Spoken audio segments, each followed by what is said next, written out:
एक डिस्क्लेमर, ये video facts और डेटा पे बेस्ड एनालिटिकल ब्रेकडाउन है, कोई रैंडम ओपिनियन या रैंट नहीं है। सो होल्ड योर हॉर्सेस, पहले पूरा वीडियो देखें, फिर अपनी जजमेंट बनाएं। नमस्ते। आज हम भारत की सबसे बड़ी टाइम ट्रैवल मिस्ट्री को सुलझाने वाले हैं। जी हाँ, एक ऐसी कहानी जिसमें एक पूरे देश का इतिहास, आप मानेंगे नहीं, अचानक एक खास तारीख से शुरू हो जाता है।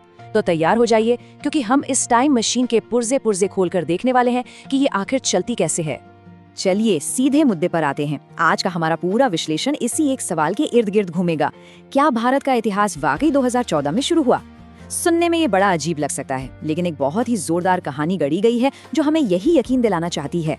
जैसा कि व्हाट्सएप यूनिवर्सिटी के सिलेबस में पढ़ाया जाता है कि भारत की स्थापना 26 मई 2014 को हुई थी।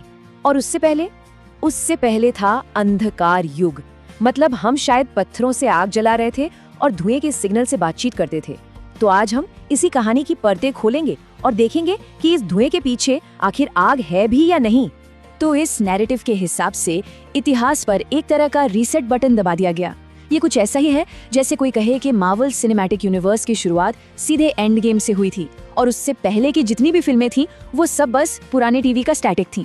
तो एक तरफ कहानी ये है कि 2014 से पहले भारत सिर्फ जंगलों और बैलगाड़ियों का देश था, लेकिन दूसरी तरफ हकीकत कुछ और ही है। एक ऐसी हकीकत जिसमें दशकों तक इस देश की नींव रखी गई, पत्थर दर पत्थर। तो चलिए इसी नींव की मजबूती को आज परखते हैं। अब हम सामना करेंगे उन तथाकथित बर्बाद हुए सालों के भूतों का। इस सेक्शन में हम ये देखने की कोशिश करेंगे कि 2014 से पहले के उस खालीपन में, उस शून्य में असल में क्या क्या बनाया जा रहा था। तो पहला मिथक है स्वास्थ्य और लाइफ एक्सपेक्टेंसी के बारे में। कहानी ये है कि हम एक तरह के हंगर गेम्स वाले दौर में जी रहे थे, जहां जिंदगी बहुत छोटी और मुश्किल थी। पर क्या सच में ऐसा था? देखते हैं आंकड़े क्या कहते हैं। आंकड़ों पर नजर डालते ही ये कहानी बिखरने लगती है। 1947 में एक औसत भारतीय की उम्र सिर्फ 32 साल थी और 2014 तक ये आंकड़ा दोगुने से भी ज्यादा, करीब 67 साल हो गया। सवाल ये है कि अगर 70 साल तक कुछ नहीं हुआ तो लोगों की उम्र डबल कैसे हो गई? ये चमत्कार आखिर किया किसने? ये सब हुआ दशकों में बने हेल्थ केयर के ढांचे की वजह से। एम्स की स्थापना 1956 में हुई। देश भर में बड़े पैमाने पर टीकाकरण के प्रोग्राम चलाए गए और चेचक और पोलियो जैसी जानलेवा बीमारियों को जड़ से खत्म कर दिया गया। तो क्या ये जीवन बचाने वाले टीके भविष्य से टाइम ट्रैवलिंग ड्रोन से भेजे गए थे? शायद नहीं। अब आते हैं मिथक नंबर 2 पर। ये है कृषि और खाद्य सुरक्षा के बारे में। कहा जाता है कि हम एक शिप टू माउथ इकोनॉमी थे, मतलब हम खाने के लिए दूसरे देशों से आने वाले जहाजों पर पूरी तरह निर्भर थे। लेकिन सच्चाई इस टाइमलाइन में छिपी है। 60 के दशक में हरित क्रांति ने खेती की पूरी तस्वीर ही बदल दी। 70 के दशक में श्वेत क्रांति ने भारत को दुनिया का सबसे बड़ा दूध उत्पादक बना दिया और 80 के दशक तक भारत खाने पीने के मामले में आत्मनिर्भर हो चुका था। तो भाई, अगर 70 साल कुछ हुआ ही नहीं तो ये सारा मक्खन और गेहूं आया कहां से? और अब इस सेक्शन का तीसरा और आखिरी मिथक, साइंस और टेक्नोलॉजी के बारे में। ऐसा माहौल बनाया गया है मानो ये सब 14 में जादू से प्रकट हो गया।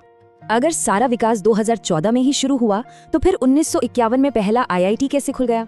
1969 में ISRO की स्थापना कैसे हुई? और 2008 का चंद्रयान 1 मिशन जिसने चांद पर पानी खोजा, वो क्या सत्यजीत रे की डायरेक्ट की हुई कोई बहुत बड़े बजट की बॉलीवुड फिल्म थी? नहीं। हकीकत ये है कि आज की हर छलांग उन दिग्गजों के रखे पहले कदमों का ही नतीजा है। हम उनकी बनाई नींव पर खड़े हैं। अब चलते हैं इस कहानी के सबसे मजेदार और विडंबना भरे हिस्से पर, वो विरोधाभास, जहां ये कहानी अनजाने में उन्हीं नेताओं की विरासत को मिटा देती है जो उसी राजनीतिक विचारधारा से आते हैं। इस कहानी का सार बस इस एक लाइन में है। भाई, फ्रेंडली फायर तो सुना था, पर ये तो पूरा सर्जिकल स्ट्राइक है अपने ऊपर। ये दावा कि 70 साल बर्बाद हो गए, असल में अपने ही नेताओं पर एक हमला है। अगर 70 साल में कुछ नहीं हुआ तो इसका मतलब अटल बिहारी वाजपेयी जी का कार्यकाल भी उसी में आता है। तो क्या स्वर्णिम चतुर्भुज जो देश के कोनों को जोड़ता है वो लेगो के खिलौनों से बना था? क्या पोखरण 2 के परमाणु परीक्षण सिर्फ दिवाली के जोरदार पटाखे थे? और क्या सर्व शिक्षा अभियान के तहत बच्चे स्कूल जाने की सिर्फ कल्पना कर रहे थे? यहाँ पर आकर लॉजिक पूरी तरह से फेल हो जाता है। आप एक ही सांस में ये नहीं कह सकते कि एक नेता बहुत दूरदर्शी था और साथ में ये भी कहें कि उसके कार्यकाल में देश में कुछ हुआ ही नहीं, वो एक शून्य था। ये तो वही बात हो गई लॉजिक 404 नॉट फाउंड। तो अगर देश का निर्माण एक झटके में नहीं हुआ तो फिर इसे समझने का सही तरीका क्या है? जवाब एक बहुत ही सिंपल से उदाहरण में छिपा है। राष्ट्र निर्माण एक रिले रेस की तरह है। देखिए, विकास एक लगातार चलने वाली रिले रेस है। ये कोई 100 मीटर की दौड़ नहीं है जिसे कोई एक एथलीट अकेला जीतता है। एक सरकार आती है, वो जंगल साफ करती है, अगली सरकार उस पर सड़क बनाती है और उसके बाद वाली सरकार स्ट्रीट लाइट लगाती है। हर कोई पिछले काम को ही आगे बढ़ाता है। इस रिले रेस के स्टेप्स कुछ ऐसे हैं। पहले शुरुआती नेता नींव रखकर जंगल साफ करते हैं, फिर उनके उत्तराधिकारी इंफ्रास्ट्रक्चर यानी सड़क बनाते हैं। उसके बाद की सरकारें टेक्नोलॉजी और सेवाएं यानी स्ट्रीट लाइट्स जोड़ती हैं, और फिर मौजूदा सरकार उस रोशनी के नीचे एक सेल्फी लेकर दावा करती है कि ये सूरज मैंने ही बनाया है। तो अब हम पहुंचते हैं अपने विश्लेषण के अंत में, जहां असली लड़ाई इतिहास और व्हाट्सएप यूनिवर्सिटी के बीच है, और ये लड़ाई हमें डिजिटल युग में मीडिया लिटरेसी के महत्व को समझाती है। तो निचोड़ ये है, इतिहास 2014 में शुरू नहीं हुआ। हाँ, 2014 शायद वो साल था जब पीआर का बजट असल विकास के बजट से बड़ा हो गया। और ये सब हमें एक बहुत जरूरी सवाल पर लाके खड़ा कर देता है। अगर इतिहास एक रिले रेस है, तो सवाल ये नहीं है कि दौड़ किसने शुरू की या कौन अभी दौड़ रहा है। असली सवाल ये है कि मशाल अगला कौन थामेगा। Thanks for watching. Please like, share and subscribe for more. Jai Hind. Khuda Hafiz.